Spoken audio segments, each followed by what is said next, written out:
नमस्कार दोस्तों, आपका स्वागत है हरियाणा पंचायत में। हरियाणा में विधानसभा चुनाव आने वाले हैं और हम एक-एक करके एक-एक सीट कवर करते जा रहे हैं। तो आज हम आपको बताने जा रहे हैं नांगल चौधरी विधानसभा सीट के इतिहास के बारे में, यहाँ के समीकरण के बारे में, पिछले चुनावों में कौन किसका पल्ला भारी रहा था, क्या बीजेपी यहाँ से जीती, क्या कांग्रेस यहाँ से जीती या अन्य किसी क्षेत्रीय दल ने यहाँ से जीत दर्ज की।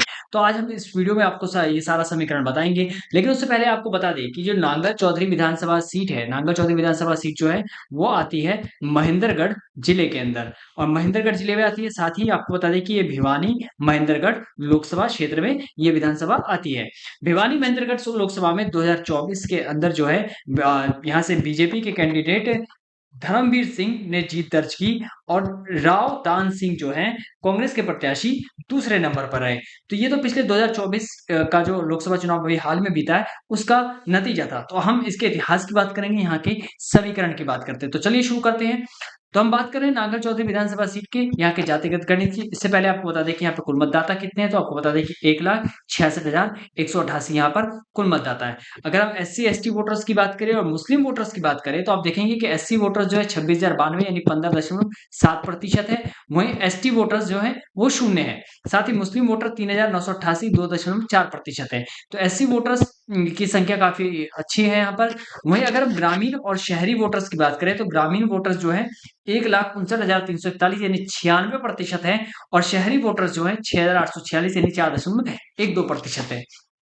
तो ध्यान देने वाली बात होगी कि यहाँ ग्रामीण वोटर्स जो हैं वो ज्यादा है, यानी कि खेती किसानी से जुड़े लोग ये यहाँ पर ज्यादा हैं। और जिस तरह से अभी किसान आंदोलन फिर से शुरू होने वाला है या किसान आंदोलन हुआ था, कृषि कानून को वापस लिया गया और किसानों के लिए लगातार मोदी सरकार काम कर रही है, उसका असर इस सीट पर देखने को मिल सकता है। अगर हम 2019 के विधानसभा चुनाव में नागल विधानसभा के कुल मतदान की बात करें तो वो 68.61% रहा था। ये 2019 का आंकड़ा था, हो सकता है इस साल बढ़ जाए। अगर हम नागल चौधरी विधानसभा सीट के राजनीतिक दलों के वोट शेयर की बात करें, यहाँ के इतिहास की बात करें तो आप देखेंगे कि जब 2009 का विधानसभा चुनाव हुआ था तब बीजेपी का वोट शेयर शून्य था, यानी एक तरह से कह सकते हैं इनका वोट बैंक था ही नहीं यहाँ पे। वहीं जेएनजेपी का भी शून्य था। कांग्रेस का जो है 24.57% था। वहीं इंडियन नेशनल लोक दल का वोट प्रतिशत काफी अच्छा था, 38.1% था। वहीं एचजीसीबीएल का 24.1%। तो कांग्रेस जो है उस समय दूसरे नंबर पर रही थी, वहीं इंडियन नेशनल लोक दल जो है पहले नंबर पर रही थी वोट शेयर के मामले में। वहीं जब 2014 का विधानसभा चुनाव आया, जब पूरे देश की राजनीति पलटने लग गई, तो उस समय यहाँ के भी आंकड़े पलटे। बीजेपी के लिए अच्छे दिन शुरू हुए, 33.36% पर पहुंची। कांग्रेस का वोट बैंक किसका 6.27% पर। वहीं इंडियन नेशनल लोक दल का भी वोट बैंक थोड़ा सा खिसका, 32.39% पे आया। वहीं निर्दलीय प्रत्याशी राधेश्याम का 14.69% देखने को मिला और दूसरे विनोद कुमार एलियास विनोद का 9.21% रहा। तो कहीं ना कहीं इस 2014 के विधानसभा चुनाव में जो है बीजेपी को सबसे ज्यादा फायदा देखने को मिला और सबसे ज्यादा नुकसान जो है वो कांग्रेस को हुआ।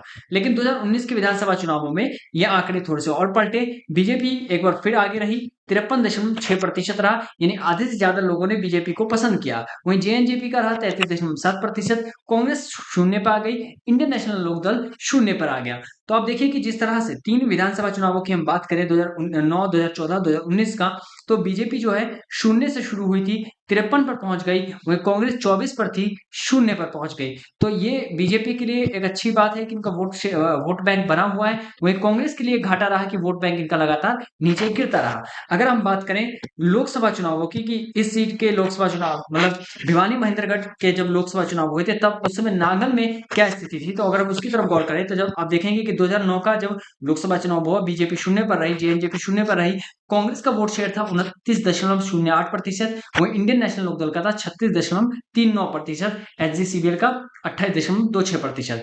2014 के चुनाव में बीजेपी ने जो अपनी मजबूती बना रखी थी, जो नींव खड़ी की थी, उसका निर्माण होना अब शुरू हो चुका था। समझिए एक तरह से बीजेपी का वोट शेयर था 45.54%, वहीं कांग्रेस का 28.47%। कांग्रेस को हालांकि लोकसभा चुनावों में इतना ज्यादा नुकसान नहीं देखने को मिला।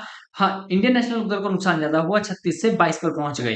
वहीं जब 2019 के लोकसभा चुनाव आते हैं तो बीजेपी को जबरदस्त फायदा मिलता है, वोट शेयर इनका पहुंच जाता है 67.3% पे। वहीं जेएनजेपी का 5.5%, कांग्रेस जो है 24.7% पर आ जाती है। तो कांग्रेस लगभग एक तरह से कह सकते हैं कि उसी स्थिति में आ गई जिसमें 2009 में थी। वो इंडियन नेशनल लोकदल जो है शून्य पर पहुंच गया। तो सबसे ज्यादा नुकसान लोकसभा चुनाव में जो है इंडियन नेशनल लोकदल को हुआ, वोट शेयर इनका खिसका। वहीं बीजेपी को सबसे ज्यादा फायदा देखने को मिला। अगर हम पिछले 6 बड़े चुनावों की बात करें इस सीट पर, नागल जो सीट है यहाँ के, अगर हम पिछले 6 चुनावों की बात करें तो आप देखेंगे कि इसमें 4 बार तो है बीजेपी आगे रही, 2 बार इंडियन नेशनल लोकदल आगे रही। अब सबसे गौर करने वाली बात है कि एक राष्ट्रीय पार्टी यानी कांग्रेस पार्टी जो है वो यहाँ पे कहीं नहीं नजर आती है। 4 बार लगातार बीजेपी जीतती रही, माफ कीजिएगा, 4 बार बीजेपी ने जीत दर्ज की तो 2 बार इंडियन नेशनल लोकदल के। तो कांग्रेस के लिए यहाँ पे सबसे पहले जरूरी है कि अपने वोट शेयर को बढ़ाए, अपने वोट बैंक को बनाए, यहाँ पे लोगों का विश्वास जीते। हालांकि हरियाणा में उन्होंने वापसी की है, लेकिन इस सीट पर क्या कांग्रेस विश्वास जीत पाएगी, ये एक बड़ा सवाल बना हुआ है। अगर हम नागल चौधरी विधानसभा चुनाव के विजेताओं और यहाँ के इतिहास की बात करें कि कौन कब जीता था, तो आप देखेंगे कि 2009 के चुनाव में बहादुर सिंह ने जीत दर्ज की। Bahadur Singh Indian National Lokdal party के थे, 32,984 वोट मिले। दूसरे नंबर पर रहे कांग्रेस के राधेश्याम, जिन्हें 21,321 वोट मिले, 11,633 वोटों का अंतर रहा। तो 2009 में उस समय हमने देखा, जैसा अभी हमने बताया था कि बीजेपी जो है 2009 के विधानसभा चुनावों में उनका वोट शेयर शून्य था, तो बीजेपी दूसरे नंबर पर थी भी नहीं। लेकिन 2014 के चुनाव में आंकड़े पलटे, डॉक्टर अभय सिंह यादव बीजेपी के प्रत्याशी पहले नंबर पाए, जीत दर्ज की, भाजपा का झंडा यहां से लहरा दिया। 33,929 उनको वोट मिले। वहीं मंजू जो इंडियन नेशनल लोकदल की थी, उनको 32,948 वोट मिले, जीत का अंतर 981 का रहा। कांग्रेस यहां पिछड़ते हुए नजर आई। 2019 के विधानसभा चुनाव में फिर से डॉक्टर अभय सिंह ने यादव ने जीत दर्ज की, बीजेपी ने एक बार फिर से जीत दर्ज की, 55,529 वोट मिले। वहीं जेजेपी के प्रत्याशी मूला राम को 34,914 वोट मिले, 20,615 का अंतर रहा। तो लगातार यहाँ पे 2014 और 2019 के चुनाव में अभय सिंह यादव बीजेपी जीत दर्ज करती आ रही है। वहीं कांग्रेस जो है लगातार दोनों चुनावों में दूसरे नंबर पर भी नहीं रही, ये कांग्रेस के लिए एक चिंता का विषय हो सकता है। तो ये था नांगल चौधरी विधानसभा सीट का इतिहास, यहाँ का समीकरण। ऐसे ही रोचक जानकारी, रोचक तथ्यों के साथ हम आपसे जुड़े रहेंगे। तब तक आप भी हमारे साथ बने रहिए और हरियाणा की एक एक विधानसभा सीट के इतिहास को और समीकरण को जानने के लिए हरियाणा पंचायत को सब्सक्राइब करना ना भूलें।